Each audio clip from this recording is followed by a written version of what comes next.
one of the biggest directors of the country. Positive, negative সব জায়গায় থাকবে. He is changing the Bangladeshi media industry. অমি ভাইয়ের set তো best একদম, ঠিক আছে? আপনারা অন স্ক্রিনে যেরকম মজা দেখেন দুষ্টমি করি, মানে বিহাইন্ড দ্য সিন সেটেও কিন্তু আমরা সব সময় ফাইজলামি দুষ্টমি করতে থাকি। মানে অমি ভাই যতটা মানে কি বলবো এন্টারটেনমেন্ট অন স্ক্রিনে নিয়ে আসে, উনি কিন্তু অতটাই স্ট্রিক্ট।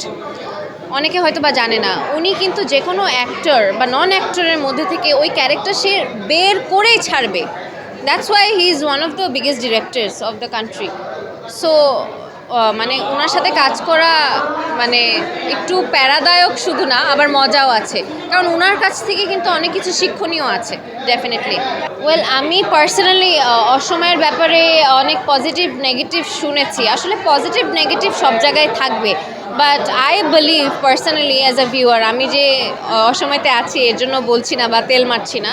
উনি অ্যাজ এ নিউ কামার, মানে সিনেমার জগতে নিউ কামার হিসাবে উনি অনেক ভালো করেছে।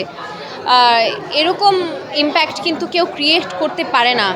সো অমি ভাই কিন্তু he is changing the Bangladeshi media industry এক হাতে। সো হ্যাঁ, সামনে আসছে, এটা বলা যাবে না, এটা একটু সিক্রেট, বাট অমি ভাইয়ের সাথে আসছে বেশ কয়েকটা কাজ আসছে ইনশাল্লাহ।